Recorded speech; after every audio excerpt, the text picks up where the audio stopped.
हरे कृष्णा। स्वागत है आपका मेरे चैनल विष्णु लोक में। तो कैसे हैं आप सब लोग? कमेंट बॉक्स में हरे कृष्णा लिखकर ज़रूर बताइए मुझे। तो चलिए बढ़ते हैं आगे के श्लोकों की तरफ। श्लोक नंबर 36 तक हमने लास्ट वीडियो में पढ़ लिया था, समझ लिया था। तो अब हम पढ़ेंगे श्लोक नंबर 37 और 38। 37 और 38 एक साथ दे रखे हैं, 2 श्लोक और इसकी व्याख्या भी एक साथ है। तो चलिए पढ़ते हैं। भगवद गीता अध्याय 1 श्लोक नंबर 37 और 38। तो श्लोक नंबर 37 इस प्रकार है। यद्यप्येते न पश्यन्ति लोभेपहत चेतसः कुलक्षय कृतं दोषम मित्रदोहे च पापकम। श्लोक नंबर 37 पढ़ लिया हमने। श्लोक नंबर 38 पढ़ते हैं। कथम न ज्ञेयमस्माभिः पापादस्मानि वर्तितुं कुलक्षय कृतं दोषम प्रपश्यदिना जनार्दनम। श्लोक नंबर 38। तो हमने श्लोक नंबर 37 और 38 पढ़ लिए। तो चलिए समझते हैं इसमें भगवान श्री कृष्ण ने क्या बताया है।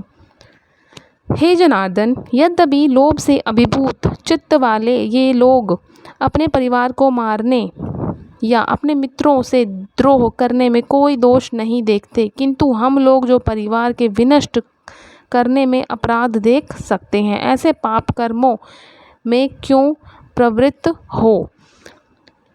तो यहाँ पर जो है इसकी व्याख्या इस तरीके से, क्षत्रिय से यह आशा नहीं की जाती कि वह अपने विपक्षी दल द्वारा युद्ध करने या जुआ खेलने का आमंत्रण दिए जाने पर मना करे।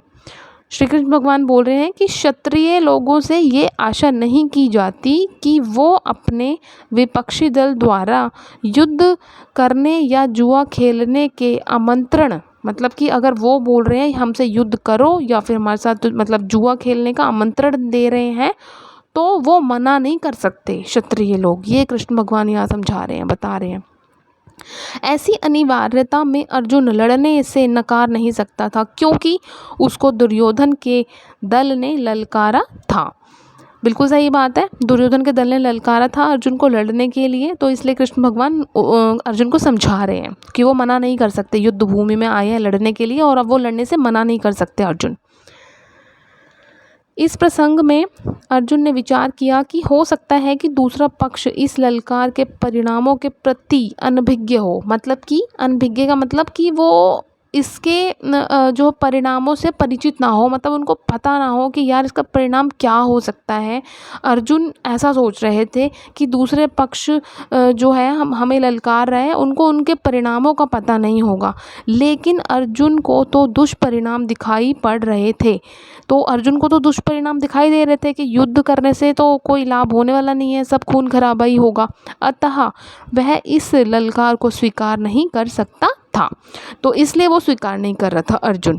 यदि परिणाम अच्छा हो तो कर्तव्य वस्तुतः पालनीय है, लेकिन यदि परिणाम विपरीत हो तो हम उसके लिए बाध्य नहीं होते। इन पक्ष विपक्षों पर विचार करके अर्जुन ने युद्ध न करने का निश्चय लिया। तो इसलिए उन्होंने सोचा कि परिणाम तो अच्छे होंगे नहीं, खून खराबा होगा, तो इसलिए अर्जुन ने ये सब सोचकर, परिणाम सोचकर युद्ध का, और फिर कृष्ण भगवान को बोला कि युद्ध न करने का निश्चय किया। अब हम चलते हैं श्लोक नंबर 39। हमने 37 और 38 समझ लिया। श्लोक नंबर 39 भगवद गीता अध्याय 1। कुलक्षय प्रणश्यन्ति कुल धर्मः सनातनः धर्म नष्टे कुलम कृत सब धर्मो अभिभवत्युत। श्लोक नंबर 39 चलिए समझते हैं। कुल का नाश होने पर सनातन कुल परंपरा नष्ट हो जाती है और इस तरह शेष कुल भी अधर्म में प्रवृत्त हो जाता है। वर्णाश्रम व्यवस्था में धार्मिक परंपराओं के अनेक नियम हैं, जिनकी सहायता से परिवार के सदस्य ठीक से उन्नति करके आध्यात्मिक मूल्यों की उपलब्धि कर सकते हैं। परिवार में जन्म से लेकर मृत्यु तक सारे संस्कारों के लिए वयोवृद्ध लोग उत्तराधिकारी होते हैं। बिल्कुल सही बात है।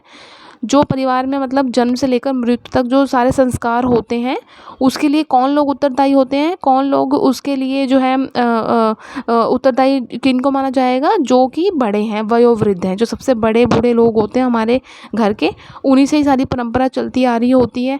तो जैसे वयोवृद्ध लोग होंगे मतलब कि जैसे दादा दादी, फिर उनके बच्चे हुए मतलब कि हमारे मम्मी पापा, फिर हम हुए, फिर आगे जितने भी मतलब कि वंश चलता जाएगा, तो उसके लिए वयोवृद्ध लोग उत्तरदायी होते हैं, यहाँ पर ये बता रहे हैं कृष्ण भगवान। लेकिन इन वयोवृद्धों की मृत्यु के पश्चात संस्कार संबंधी पारिवारिक परंपराएं रुक जाती हैं। तो यहाँ पर ये बोला जा रहा है कि लेकिन इन वयोवृद्धों की मृत्यु के बाद संस्कार संबंधी पारिवारिक परंपराएं रुक जाती हैं और परिवार के जो तरुण सदस्य बचे रहते हैं वे अधर्ममय व्यसनों में प्रवृत्त होने से मुक्ति लाभ से वंचित रह सकते हैं। अतः किसी भी कारणवश परिवार के वयोवृद्धों का वध नहीं होना चाहिए।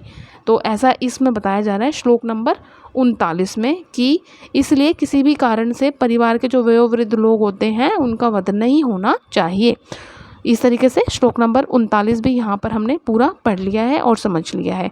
तो चलिए मिलते हैं नेक्स्ट वीडियो में श्लोक नंबर 40 के साथ। Hare Krishna, thanks for watching. Video को लाइक करना ना भूलें और चैनल को सब्सक्राइब करना ना भूलें। Thank you.